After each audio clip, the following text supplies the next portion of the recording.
Good day mga ka-venture! Ngayong araw ay magre-rescue tayo ng mga pasahero na late na sa trabaho dahil walang masakyan dahil sa sobrang traffic pag rush hour. Gamit ang bagong Geely helmet, kinabitan natin ito ng intercom na Geely GP2 para mas malinaw ang communication sa ating pasahero. Pagkatapos i-assemble ay nagpunta tayo sa Ortigas Avenue, Pasig kung saan maraming walang masakyan na pasahero. Ha? Alin nga sir? Bumiyahe ba kayo? Saan ka ba? Sa may 8 lang, sa may Arada Street. Makati. Arada Street. Malapit lang. Line cut pass. Anong Ace ito? Building. Ha? Ace Building, 101. Ace Building. Alin dito? Rada, Makati? Yeah. Tama ba? Ano oras ba pasok mo? 9. 9? Nako, malilit ka na. O sige, tara. Sakay. Thank you. Wait lang, i-cancel ko na nga lang. Magkano binabayad mo hanggang doon? Magkano binabayad mo hanggang doon? Pag nagbubook ako, 150, 170, gawin na lang kitang 200. 200? Oo. Ngayon wala kang babayaran. Bakit? Napunta ka kay Nas Venture eh.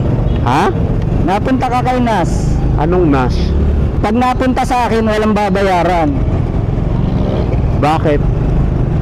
Naghahatid ako ng libre, sir. Oh? Nagre-rescue ako ng mga Malilate? late na sa trabaho, kagaya mo. Ganun.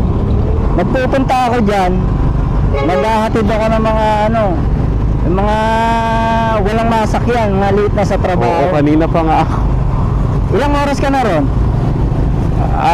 Mahigit na ako dyan eh. Umalis ako mga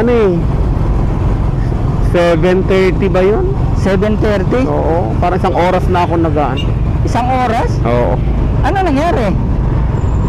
Laging ayaw kasi may mga book na. Tapos nagbubook ako din, ayaw din magpumasok. Ano ba binubuk mo? Move it. Nagbubook ka ng motorcycle taxi. Oo. Walang nag-a-accept.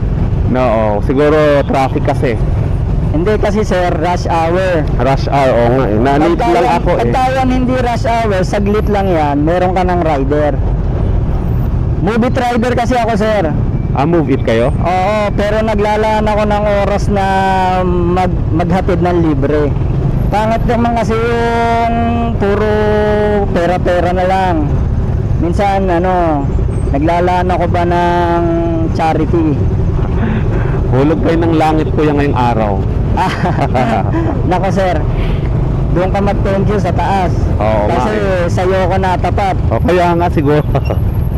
Naglakad na nga ako papunta dyan. Alam mo kung bakit tayo mag-move it pagka umaga? Opo. Kasi pagka umaga may init ulo ng mga passenger.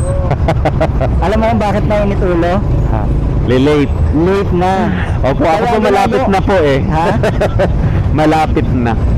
Ikaw nga mukhang mainit na rin ulo mo kanina. Nakasimangot na, di ba? Nakasimangot ka na din, kaya tinanggap ko na yung yung destination mo na Makati kasi nakita ko problemado ka na sa pagpasok.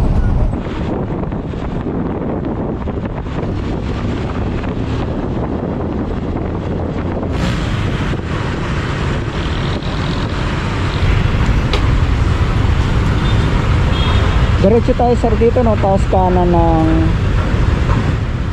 ng De La Rosa, tapos kanto ng Rada, Okay.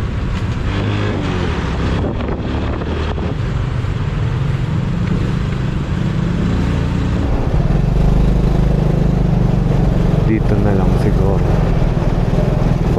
Pwede ka ba lumiko? Hindi na, Pwede, pag dyan na ako eh. Dyan na lang. Dito ka na? Apo. Sige. Okay sir, thank you. Certain po ako.